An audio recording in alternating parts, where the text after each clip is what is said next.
Sin límites, porque tu vida es hoy. Con el doctor Rafael Ramos. Hola, muy buenos días. Qué bonito poder estar llegando a donde estés, tu lugar de trabajo, manejando. Nos estás escuchando tal vez a través del 93.1 FM o a través de la señal de San José TV o a través de Facebook y YouTube como FidesCR.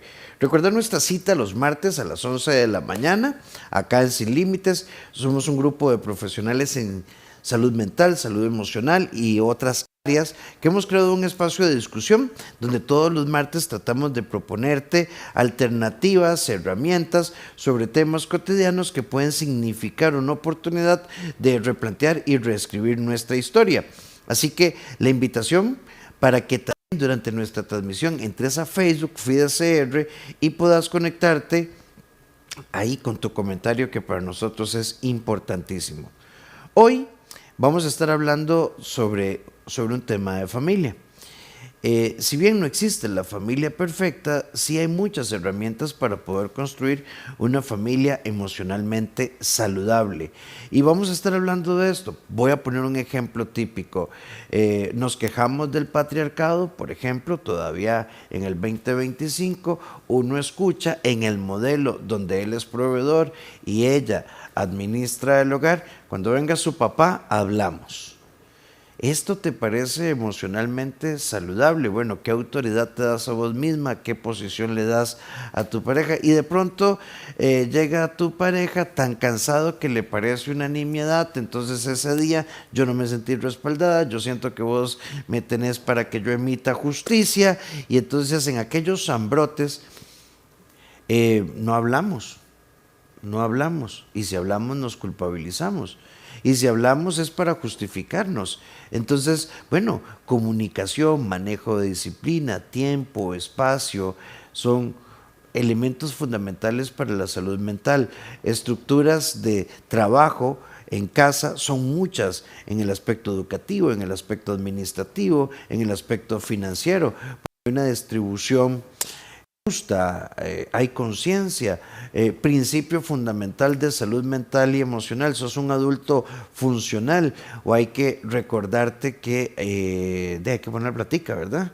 Que hay que ir al súper, te enojas si te cobran, en fin, nos vamos a dar cuenta que ser una familia emocionalmente saludable no es nada complejo y no es nada que no podamos poner en práctica. Pero antes nos vamos a nuestra sección en voz con la doctora Stephanie Vilches, que nos tiene esta cápsula. La desaprobación más dolorosa normalmente viene de nosotros mismos, y venimos para desarrollar nuestro tema de fondo.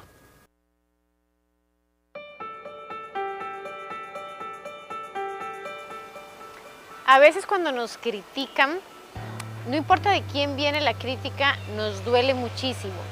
Y el secreto de por qué nos duelen las críticas es porque nos estamos creyendo eso que están diciendo. La desaprobación más dolorosa viene de vos mismo. La desaprobación más dolorosa es esa crítica que nosotros nos hacemos.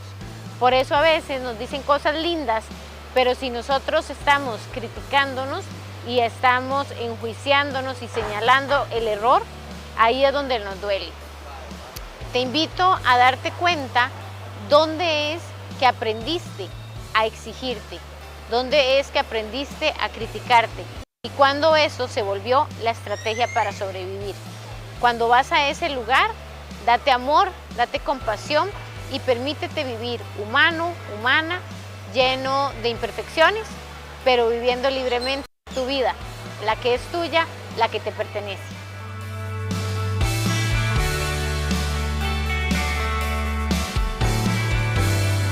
Que sos parte de Sin Límites, y para compartir este foro está con nosotros la doctora Mónica Segura. ¿Cómo estás, Moni? Muy bien, Rafita. Hola, Meli. Y bueno, bienvenidos a todos los que se están conectando en este momento. Qué dicha, y que sigan acompañándonos cada semana. Melissa Madrigal, bienvenida. Súper feliz también. Gracias.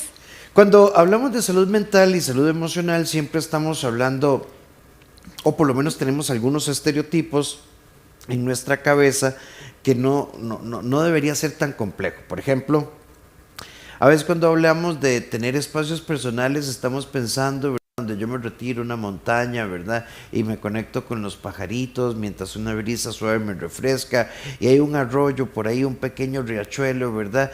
Que me lleva a una zona de distensión y relajación. Lo cierto es que no es así, ¿verdad? No es así. Vivimos en un mundo muy ruidoso y pensamos que la salud mental, bueno, qué bonito que alguien pueda tener un espacio así y puede que los tengamos un par de veces al año, pero en lo cotidiano hablar de salud mental vamos a hablar de dos grandes ejes y voy a ponerlo de forma muy simple. Yo que sumo a mi entorno familiar y yo desde donde nutro mi entorno familiar y nos vamos a dar cuenta que es un viaje un poco introspectivo, es decir, es entrar en nosotros. Pues hablar de salud mental y salud emocional a nivel familiar tiene que ver con ego, tiene que ver con no repetir patrones, tiene que ver con capacidad de perdón, tiene que ver con escucha, tiene que ver con orden, con disciplina, con justicia, con equidad y todo eso es muy barato ponerlo en práctica si nos da la gana. Sí, yo creo que cuando hablamos a nivel familiar, tenemos que entender que no tiene que ser un asunto de poder, ¿verdad? Que a veces manejamos ese poder y ese ego asociado que no nos permite tener esa conciencia de darnos hasta la oportunidad de construir algo propio y venimos repitiendo cosas que nos han lastimado, que nos han agredado o también que tal vez nos han servido, pero a veces eso que nos ha servido tampoco es un costo muy alto, también podríamos optimizarlo y no nos hemos dado ni siquiera la tarea de poder construir algo que realmente sea auténtico y parta desde esa autoconciencia que nos dice Rafa, ¿verdad? Que nos va a hacer pasar por un proceso también de cura, ¿verdad? De curación, de introspección y de revisión. Y esa revisión yo creo que a veces nos cuesta mucho ponerla porque el ego cree que estamos juzgados y evaluados, cuando en realidad podemos ser más bien una mirada comprensiva y poder entender si esta familia que yo estoy construyendo es un reflejo de algo que yo quiero o es más un espejo roto, ¿verdad? Que me está demostrando las heridas y las cosas donde yo no me siento cómodo. Precisamente estábamos hablando fuera de micrófonos, Melissa y Mónica estaban teniendo una conversación entre ellas, yo estaba simplemente viniendo. Y estaban hablando de procesos de pareja donde un componente como madurar, es decir, como no solo a veces sabemos que nos queremos y sabemos que nos gustamos, pero no hemos madurado en nuestra forma de comunicarnos, en nuestra forma de reaccionar. Muchas veces sabemos que estamos siendo caprichosos o caprichosas y el problema es que esto genera desgaste emocional. Por eso, Meli, yo planteaba, ¿verdad?, este eje introspectivo, porque es como cuando alguien dice, este trabajo es un asco, es que no son las paredes, son las relaciones interpersonales las que van a determinar el ambiente, porque puede ser la cosa más sencilla del mundo, que con las personas correctas deja una memoria súper agradable, o puede ser el lugar más hermoso, más exquisito del mundo, que si uno está con personas desagradables, uno dice, yo ahí ni vuelvo. Bueno, y es que tenemos que partir que cada relación o cada familia se forma de otras dos relaciones, o sea, la pareja viene con una historia de vida en la cual mamá o papá tuvo este tipo de crianza y del otro lado surge lo mismo, mamá y papá tuvo este tipo de crianza. Entonces, a la hora de formar una nueva familia, a veces solo vertimos esos dos tarritos de las expectativas de la casa que yo quiero, la familia que yo quiero, el sueño que yo quiero, cómo lo quiero, pero nunca nos dimos la tarea de sacar esos tarritos de expectativas de nosotros y de empezar a analizarlos, porque al final tenemos que darnos cuenta de, ok, si vos y yo estamos construyendo algo y no tenemos las bases o no hemos tenido este autoconocimiento, ¿cómo, por ejemplo, yo voy a dejar patrones? ¿Cómo no voy a repetir lo que quizás me enseñaron hace 5 años? ¿Cómo no voy a gritar cuando una jarra se cae si desde chiquitita en mi casa se gritaba cuando las jarras se caían? Entonces, la introspección y este autoanálisis es necesario para no irnos a los extremos, porque muchas veces, como vos decías antes, no queremos parecernos a lo que tuvimos, pero nos vamos al otro extremo en el cual radicalmente cambiamos la forma y nos cuesta un montón mantenerlo y al final la esencia sale. ¿Por qué? Porque no teníamos las bases necesarias o las herramientas necesarias para ir desarrollando cómo queremos que la familia de nosotros se vaya tornando. Sí, definitivamente en un sistema familiar tenemos que entender que todos tenemos un espacio, un lugar y un alcance o una capacidad de influenciar.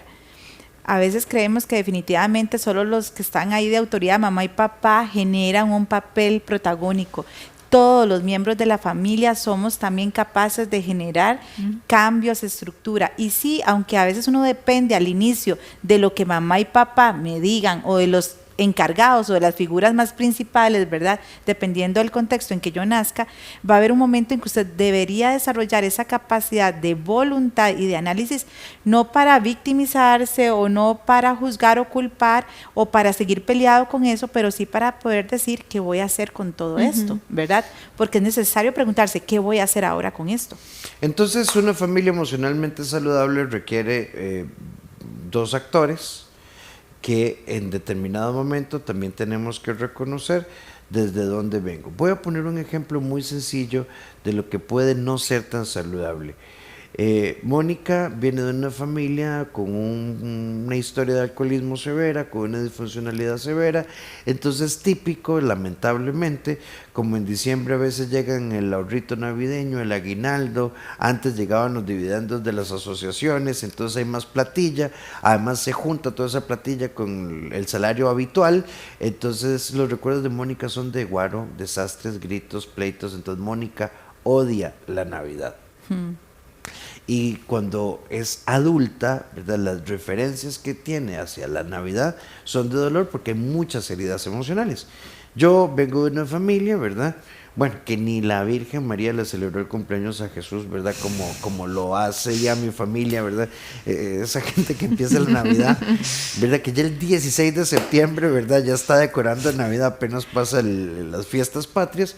Entonces, ok, tenemos un conflicto yo soy compasivo y entiendo que el acercamiento a la Navidad para Mónica tiene una referencia de dolor, pero Mónica se ubica en la adultez y reconoce que tiene la responsabilidad de permitirse crear una nueva historia, porque la resistencia a la Navidad es una referencia a su pasado y por tanto siempre seguirá siendo presente y yo no soy responsable de su dolor. Entonces, ni mucho que queme al santo, ni tampoco que no lo alumbre, pero se requiere identificación personal y flexibilidad mutua para construir acuerdos que nos posibiliten una vida sana. Incluso la comunicación es esencial, porque si yo entiendo de dónde Mónica viene de esto, no te voy a obligar a tener una Navidad como yo lo quiero. Y puede ser progresiva. Exactamente, y podemos incluso darle un significado diferente. Mira, es que, no sé, no te gusta el pasito porque te trae recuerdos algo, no lo ponemos. No importa, podemos construir nosotros la Navidad. También pensaba en un componente importante y es el tema de ahora los niños, ¿verdad? O sea, cómo ahora ellos vienen con una capacidad de comunicar cosas que sorprenden un montón. Y como vos decía, no solo mamá y papá juegan un rol importante, el niño también. Y es que ser papás no vienes con un manual. Entonces, al mismo tiempo, usted está aprendiendo así como ellos están aprendiendo. Hay cosas que yo creo que tenemos que tener la apertura a aceptar y decir, bueno, mamá y papá también se equivocan. ¿Cómo te puedo ayudar? ¿Cómo podemos resignificar esto? ¿Cómo te puedo...? Esta apertura al diálogo, lo esencial obviamente es primero en pareja, pero también ya cuando hablamos de hijos y familia, es necesaria. ¿Por qué? Porque es un núcleo completo. Yo no puedo simplemente tomar las decisiones por Mónica y pasarle por encima y decirle, no, es que yo no quiero que usted use rosado, quiero que use este color. Estoy dejando, aunque sea una persona pequeña, pero una persona sin voz y sin decisión.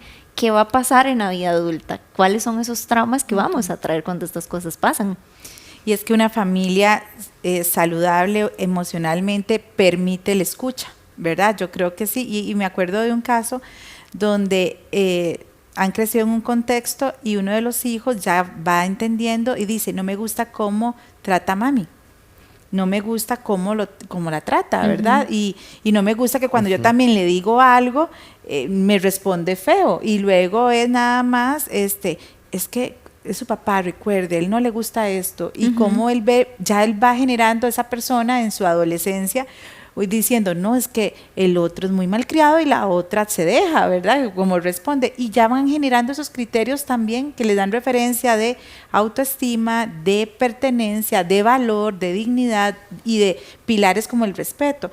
Entonces uno dice, ¿cómo es una familia saludable? No es aquella que no se equivoca, no es aquella que no se le puede decir nada, pero sí es aquella que deja el orgullo un poco al lado, que trata de moler el ego, aunque le esté partiendo y triturando el hígado mientras le dicen las cosas, pero al final va a decir, mira, me está cayendo pesado lo que me estás diciendo, hablemos después porque si no voy a responder mal, déjeme procesarlo, o por lo menos vas a tener la receptividad de escuchar y no ponerse defensivo. Entonces yo creo que es importante entender que no es que vamos a hacer sin errores, sin imperfecciones, pero vamos a tener la capacidad de darte a ti ¿verdad? El tiempo, el lugar y no hacerte sentir mal, no me voy a encontrar contigo y verte como un rival. Es que a veces uno entre la misma familia, los integrantes se sienten que estamos todos en el ring con guantes puestos a ver quién no queda uno al otro.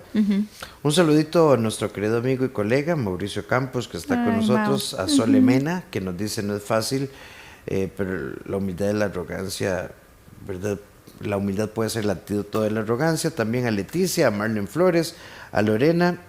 Vean, en síntesis, hasta ahorita, de los primeros minutitos del programa, entonces hay una historia personal que es mi responsabilidad y yo tengo que identificarla y tal vez hacerme esta pregunta: ¿mi forma de pensar y actuar posibilita la escucha, la flexibilidad, la negociación?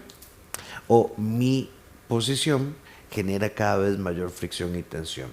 No hay amor que sobreviva al maltrato verbal, al maltrato psicológico, a la indiferencia y a la apatía, aunque sigamos juntos. Ayer casualmente en Vida y Esperanza, una persona que estábamos hablando de monotonía y rutina, una persona decía, ¿y qué pasa cuando llevas años luchando sola para que la persona se conecte y para la otra persona todo es no? Bueno, o sea, seguimos juntos, pero nos alejamos de lo que genuinamente es una pareja. Y en términos mutuos, entonces, ¿qué sería lo importante? Una comunicación objetiva, aceptación, o sea, tenemos que aceptar a la otra persona como es. No estoy hablando de aceptar el maltrato ni nada de esto, o sea, acepto su forma de amar. Lo que decía Mónica es muy valioso. Aprender a tener conversaciones incómodas, aprender que solo hay dos tipos de acuerdos en las familias: acuerdos de concordancia, donde todos lo vemos en azul, y acuerdos de divergencia, donde, bueno, tenemos que aprender a que yo lo veo azul y vos amarillo, y Meli, y mientras nadie salga lastimado, también tenemos que aprender a sobrevivir a las diferencias y los desacuerdos. Sí, 100%, porque al final lo que esto trae son nuevos acuerdos para la familia. Cuando yo bajo este ego y comprendo que no te tengo que convencer a vos de lo que yo estoy pensando, no lo tengo tampoco que tal vez estar de acuerdo, pero sí como aceptar y decir, bueno, esta opinión es mi opinión, ¿qué podemos crear de aquí? Se hacen acuerdos súper importantes, porque al final yo creo que el trabajo en la familia, más cuando incluimos hijos, tiene que ser un trabajo en equipo. O sea, yo como mamá o como papá no puedo decir no y la otra persona va y dice sí. ¿Por qué? Porque ahí es donde se crean las coaliciones familiares, en donde escogemos un bando porque sabemos que uno de los dos cede más. Y entonces, ¿qué es lo que pasa? Que al final la familia se va desintegrando poco a poco y ya no existe una familia como tal, sino existe la relación que tiene mamá con el hijo, la relación que tiene papá con el hijo, pero la otra relación nunca se construyó, es que yo pensé que era más normal. O sea, hay como muchas cosas que creo que cuando hablamos a nivel de familia y relaciones no podemos dar por sentados.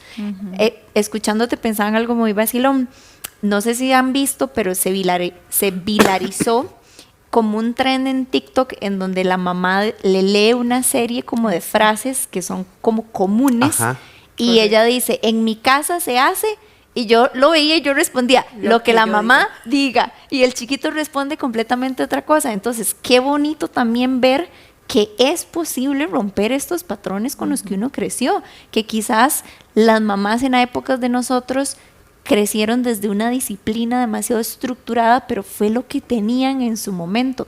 Que usted como ser humano va a ir evolucionando y por ende la educación que usted le vaya a dar a estas otras personas, pues va a cambiar y va a influir montones. Sí, yo creo que algo que quiero, ¿verdad?, reforzar que has dicho y me parece importante es que de verdad que la familia necesita buscar unidad Y unidad no significa que todos vamos a hacer lo mismo y tenemos que ser igual. Pero sí significa que en medio de las diferencias vamos a buscar crecer, ¿verdad? No destruirnos, no vengarnos, no desquitarnos, porque a veces en medio de las diferencias que no estamos manejando, nos estamos viendo otra vez como rivales. Y yo sí creo, hay un texto que a mí me gusta mucho que dice que un reino dividido no puede crecer, y es que una familia no puede crecer si realmente va a estar fragmentada y fracturada. Necesitamos repararnos, necesitamos entender que no vamos a hacer una misma maqueta, y todos somos partes diferentes, ¿verdad? Y todos aportamos diferente, pero sí tenemos que buscar una línea conductora que nos haga sentirnos uno, ¿verdad? Y que nos haga sentirnos identificados. Sí, un trabajo importante en una familia, crear nuestra cultura familiar, que nos gusta, que nos gusta. Correcto. Y a propósito de lo que plantea Fanny, no sé si sea tu caso propiamente, pero ¿y qué pasa cuando los hijos ya crecen y se sienten más sabios que los padres y siempre nos menosprecian? Bueno, son tus hijos que ahora están asumiendo un rol descalificante, y si son adultos, pues se les puede invitar a vivir su adultez y su independencia, si no están de acuerdo con la normativa. Y todos los adultos están invitados, ¿verdad?, a tener su propio ambiente. O son los padres los que no aceptan la adultez, ¿verdad? Que, por ejemplo, yo he tenido pacientes, ¿verdad?, de que viven con los papás 30, 32 años, particularmente casos de mujeres que dicen: Rafa, es que yo no puedo ir a la playa con mis amigos. Y ya es profesional, ya trabaja, ya es independiente, mi mamá me hace un problema. Bueno, entonces, yo creo que en esta línea que está planteando Moni de unidad, también tenemos que reconocer que un principio para ser una familia emocionalmente saludable es que la infancia o primera infancia, la segunda infancia, la preadolescencia, la adolescencia, la adultez joven o la adultez media nos supone retos. La escucha y la comprensión de cada etapa es importante. A veces, voy a poner un ejemplo, ¿cuántos pleitos, Moni, Meli, vos le decís a Lari, tu hija que tiene 12, ¿verdad? 12. Lori, cámbiese. Y Lori se siente cómoda con el vestido, ¿verdad? Bueno, yo diría, y si la hija le dijera a la mamá: cámbiese, mamá, qué vergüenza, yo no voy a salir con usted así, porque van a decir... Y exceptuando que haya algo objetivo, que sea un criterio objetivo, no sé, nadie iría, no sé, a un funeral, ¿verdad?, con una camisa que diga vivir es hermoso, ¿verdad?, y de amarillo, ¿verdad? O sea, cámbiese por respeto a los dolientes. Pero nos echamos muchos pulsos que son invasivos y descalificantes, y hoy en día los retos de las familias es tener una autoridad firme en negociación constante, con respeto a la individualidad de cada miembro de la familia. Definitivamente, y yo creo que muchos de esos conflictos y roces es por la forma en que estamos hablando. No es lo mismo decir: cámbiase, qué ridículo, ¿verdad?, ¿cómo vas a ir así?, a decir: mira, ¿y por qué escogiste esta ropa? ¿Te sientes cómoda? ¿Verdad? Como para uno ir interiorizando, ¿verdad? Porque a veces hay atuendos que definitivamente no van, ¿verdad? Y a veces hay que ser firmes, ¿verdad? Yo creo que cada hogar con su cultura, pero hay un código que cada familia va construyendo hasta ético, ¿verdad? Y de respeto para todos los familiares. Entonces yo sí creo que es importante entender que la comunicación no puede ser nunca descalificativa y juiciosa, porque cuando ya yo empiezo como así no va a salir, ni se le ocurra que conmigo va a salir así, ya empecé mal la comunicación, porque ya no estoy diciendo: mira, vamos a ir a tal lugar y creo que esa no es la vestimenta más adecuada, busca un poco más, no sé, un poquito más casual. Ya se le dicen: ¿por qué, mami? ¿Por qué? Bueno, es que vamos para una boda, no vamos para la sabana a jugar fútbol, ¿verdad? Entonces ya uno como que... Hay un protocolo, ¿verdad? Que nos pasó, por cierto, en mi casa, que un 15 años que nos invitaron era protocolo, o sea, era de protocolo. Mi hija, desde que tiene 1 año, no le gustan los vestidos. 100% deportista. Y era: mami, pero no puedo ir en jeans. No, protocolo. Mami, pero... protocolo, mi amor. Entonces vamos y busquemos un vestido que te sientas cómoda y va con tenis, porque ahora por si hay moda, ¿verdad? Entonces uno genera como un lenguaje flexible, porque no la va a poner con tacones y panties, sí, porque ¿verdad? no es lo suyo. No es lo suyo, pero respetamos una línea, pero no invadimos la identidad tampoco y la personalidad de la otra persona también. Pero yo sí creo que es importante negociar y comunicarnos desde una postura más abierta y no tan juiciosa. Ve, Meli, hay una amiga que nos dice aquí, ¿y qué pasa? Por ejemplo, el caso de mi esposo, cada vez que mis hijos van a exámenes, ya están en 10º y 11º, nunca se han quedado, traen excelentes notas y es tan cansado porque apenas se acerca la semana de exámenes, mi esposo los empieza a regañar, que cuidado sale mal, y son unas habladas y siempre sale bien. De hecho, ellos le hablan muy poco al papá y le cuentan muy pocas cosas. Y con esta posición yo tampoco le hablaría. O sea, a ver, es más, ya en 10º y 11º, si tienen un récord de preescolar, primaria y tercer ciclo exitoso, ay, ¿para qué joderlos? si lo han administrado bien. Bueno, pero yo revisaría también en este caso papá está viviendo sobre las expectativas que alguna vez él no pudo. O sea, yo quiero reflejar que mis hijos tengan buenas notas porque yo no fui un buen estudiante. O sea, por eso la importancia de lo que decíamos al principio, de analizar cuáles son nuestros traumas y las cosas que nosotros tenemos que trabajar. Perdón, y agrega, y los vive amenazando de que si salen mal los saca de ese colegio. Sí, muy mal. Tu esposo debería ir a terapia. Y no solo es eso, yo también pondría a pensar algo muy importante. Son chicos que van para adultos, ¿verdad? Y ya de adultos uno entiende que es una elección tener una relación con los papás y que en algún momento esa elección que usted hace se va a ver friccionada por el montón de cosas que pasaron que uno dice, ¿para qué voy a seguir intentando perpetuando esta relación si papá siempre fue así, nunca fue esto, nunca tuvo un diálogo abierto? O sea, es que es muy importante. No es lo mismo que yo me siente a dialogar, como vos ponías ahora el ejemplo de decirle, mira, pensá, le estoy dando criterio a esa persona de, es que el protocolo, el vestido, esto dice esto, a que yo le imponga.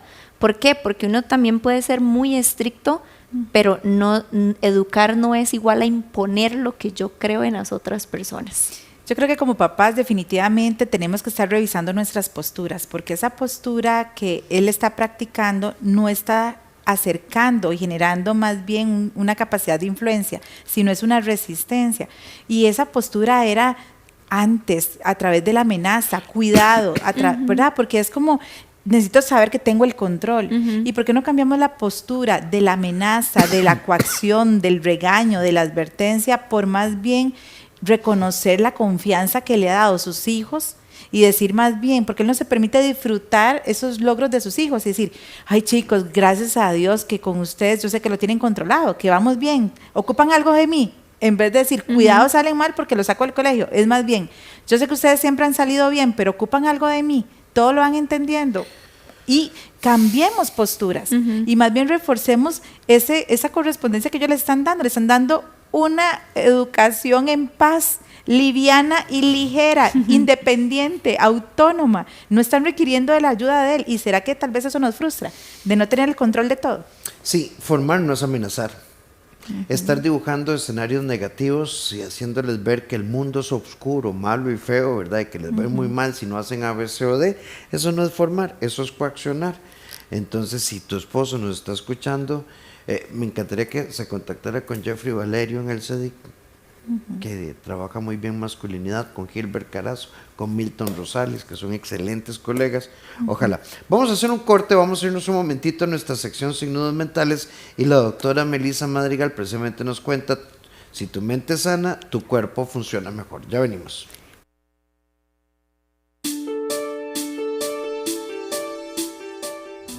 Existe una conexión mágica entre la mente y el cuerpo. Potenciar nuestras capacidades emocionales, entender de dónde vienen esos sentimientos, de dónde vienen esas emociones, ayuda a tener una mejor relación con nuestro cuerpo. Por ende, si tu mente es sana, tu cuerpo funciona mejor. Seamos conscientes de lo que le damos a nuestro cuerpo y lo que le damos a nuestra mente. Esta conexión mágica lo que nos ayuda es a tener un balance necesario en la vida. ¿Para qué? Para gestionar mejor nuestras emociones y para vivir en bienestar.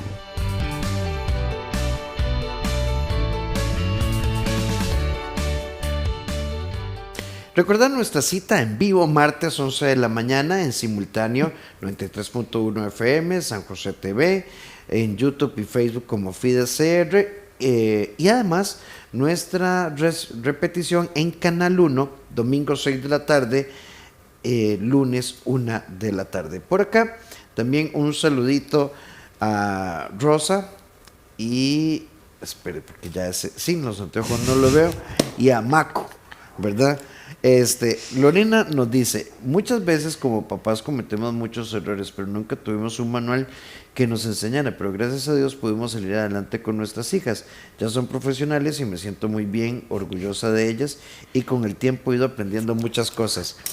Vean, yo creo que la paternidad y la maternidad no se trata de no cometer errores. Se trata de ser conscientes, ir poco a poco. Por ejemplo, entender que si yo tengo 2 hijos, hay reglas universales, pero hay reglas particulares. Aprovechando que mi mamá no está en el país, ¿verdad? Yo todavía recuerdo, yo era un hijo muy, muy colaborador. Yo llegaba al colegio y limpiaba la casa y lavaba trastos, ¿verdad? Porque ella trabajaba doble jornada. A mi hermano le tocaba tal vez acomodar la ropa en los closets. Y nos regañaba a todos, como que si nadie hubiera hecho nada, ¿verdad? Y entonces, a ver, y eso frustra. Entonces, ok, hay que tratar a cada hijo como un universo.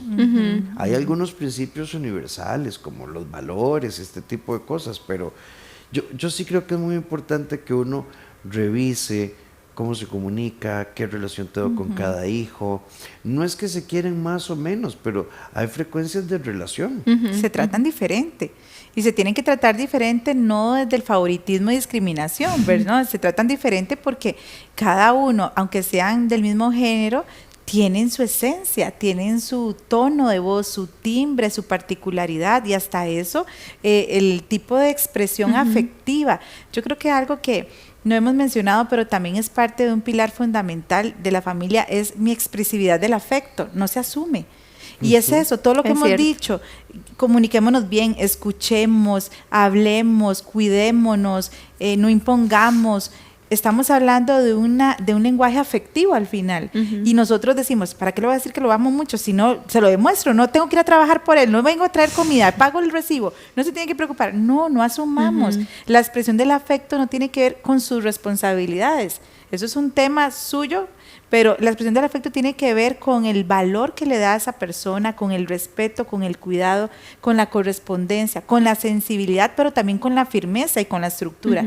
Porque a veces hay familias también que todo es mucho amor y no hay estructura, no hay seguridad, no hay confianza, porque todo es un jolgorio y cada uno sobreviva y no, o sea, la expresividad del afecto tenemos que también darla porque es un modelaje también que estamos dando. No solamente tiene que ver con caricias, tiene que ver con el tono, tiene que ver con mis palabras, pero también tiene que ver mucho cómo me hace sentir esa persona. Y a veces estamos, como dice uno, presumiendo, rajando de que tenemos tantos años de casados, tantos años de estar juntos y no nos soportamos. Y es que al final, ¿verdad? Volvemos al mismo que decíamos, no buscamos familias perfectas porque no existen. Buscamos construir el bienestar, pero para lo que a usted le dé significado ese bienestar. Correcto. Porque, por ejemplo, para una familia el bienestar podría ser lograr tener un espacio para cenar juntos. Un espacio en el cual yo puedo compartir cómo estuvo mi día, un espacio en el que es libre, en el que nadie te juzga, en el que yo te escucho. Para otra familia podría ser construir memorias, podría ser salir más, hacer más cosas juntos. La construcción del bienestar al final depende también de, 1, los pilares, 2, los valores que tenga esa familia y hacia dónde quieren ir también es muy importante, cómo se ven. ¿Por qué? Porque hay papás súper desconectados de sus hijos y es la realidad. Entonces, de nuevo, al final, si estamos desconectados, no puedes suponer que los hijos están en deuda con vos y que por eso yo tengo que estar en esa relación por siempre. O sea, no, es una lección y una construcción también. Principios básicos de salud mental en familia. Me escucha, revisar si yo jodo mucho, darme la oportunidad de revisarme, trabajarme, no tener expectativas fuera de realidad. No es responsabilidad de nadie hacerte feliz, te toca a vos trabajar en esta felicidad. El trabajo debe ser bien distribuido, hay que ser equitativos. Principios fundamentales en comunicación, comprensión, compasión, capacidad de pedir una disculpa. ¿Y qué es una disculpa? Esto es una disculpa. Mónica, perdóname, te hablé horrible. Ayer manejé mal el enojo, no fue mi intención. Procuraré no hacerlo más. Eso es una disculpa. Pero si yo digo todo esto, pero también quiero que vos entendas, Mónica, que con las hachas que vos haces, no me vengas a decir que yo no pierdo. Eso no es una disculpa, ¿verdad? Porque entonces, evitar las justificaciones, evitar los reclamos, tener conversaciones incómodas, buscar tiempos, momentos y espacios, hablar con asertividad y recordar, y esto a mí me gusta mucho, Mel y Moni, que en una observación de los padres hacia los hijos o entre la pareja, no es una observación, no es un reclamo, es algo que yo siento y pienso, con razón o sin razón, pero que necesito comunicar. Sí, definitivamente. Parte de los pilares tiene que ver con ese afecto que queremos construir y con que nos queremos hacer sentir bien.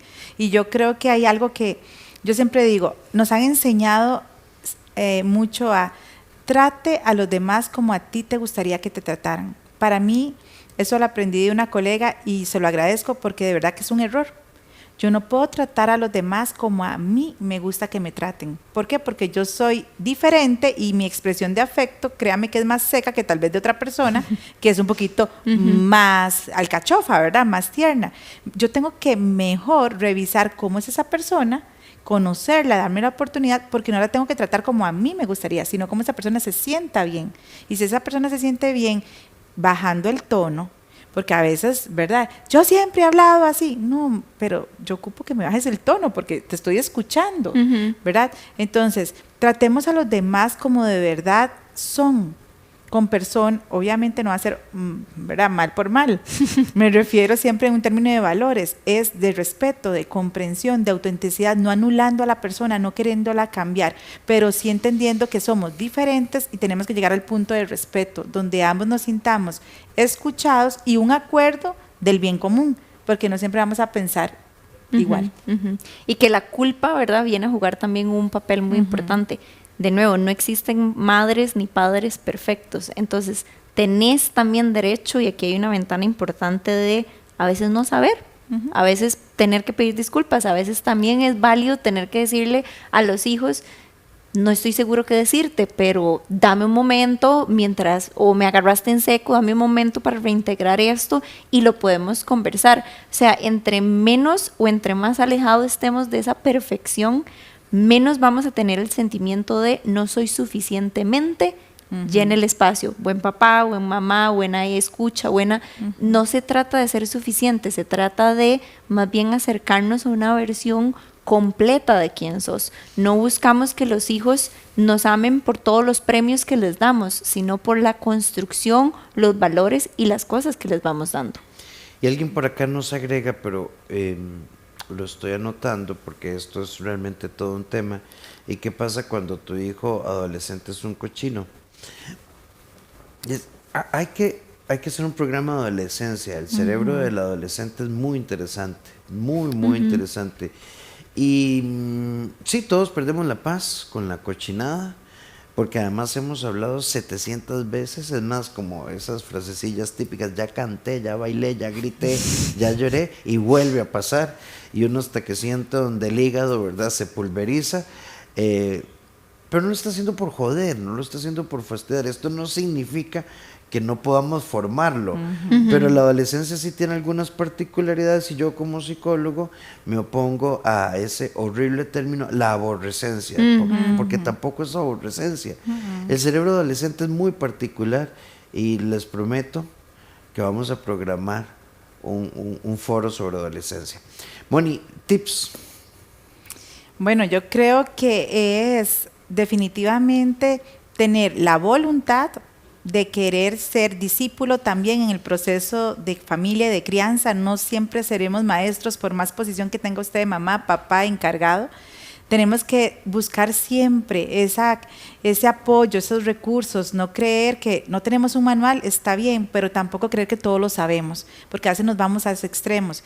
Para mí la mejor recomendación que te daría es siempre tenga actitud de discípulo, de aprender, sé firme, dele a su hogar una estructura, porque esos hijos sí van a requerir también una rutina, eso les da también un modelaje. Y sobre todo también revisemos nuestras posturas, si esas posturas son auténticas o vienen todavía con heridas, con grietas, y tenemos que trabajarlas porque si no vamos a repetir patrones. Yo le agregaría, no se trata de imponer, se trata de crecer juntos. Al final están construyendo memorias, sentimientos nuevos, están construyendo cosas que quizás sí, no tuvieron ustedes mismos de niños, pero ellos sí lo van a tener. Al final cree relaciones abiertas, cree diálogos en los que se permite incluso que el adolescente o el niño tenga una decisión. Al final, Tefi usa una metáfora que a mí me fascina y me encanta. Cada niño o cada adolescente es el piloto de ese avión que se le llama vida. Los papás pasan a ser pasajeros y a veces, aunque el avión se esté cayendo y aunque se vaya a estrellar, nos toca también ver para que ellos aprendan. ¿Por qué? Porque muchas veces el imponer estas cosas o quitarle esta lección hace que de adultos vayan a tener consecuencias que después va a costar mucho sanar, va a costar mucho trabajar. Entonces, ayúdenle a construir un futuro más asertivo. Gracias, Meli, por haber estado con nosotros. Moni. Con todo gusto. Las redes de la doctora Mónica Segura son así, doctora Mónica Segura Córdoba, y puedes contactarla al 88 30 10 38, y las de Meli son Melissa Madrigal-psicología, y puedes ubicarla en el 87 53 55 76. Recordar que en la sección de videos de Facebook también queda el programa, igualmente en el canal de YouTube de FIDECR, mis redes como Dr. Rafael Ramos, y en el CEDI somos un equipo. Puedes localizarnos en el 2290 1383 o al WhatsApp 88 81 13 04. Y cerramos con nuestra sección Vuela Alto. Tu enojo, ojo, no justifica tus reacciones explosivas, con la coach Paulette Villafranca. Nos encontramos la próxima semana. Gracias por ser parte de nosotros y compartí y comenta nuestro contenido para hacer esta comunidad cada vez más grande. Hasta la próxima.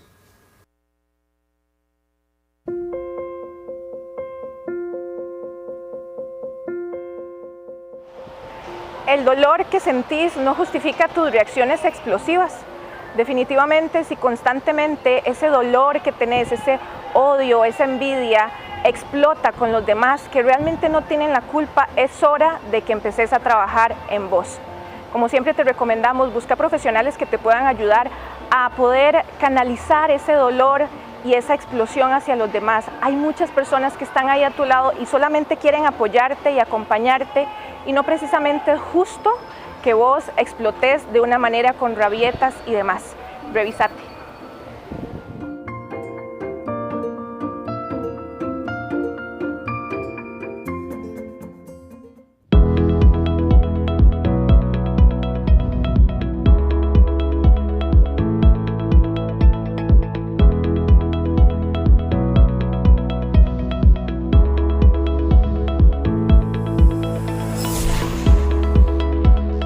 Sin límites, porque tu vida es hoy, con el doctor Rafael Ramos.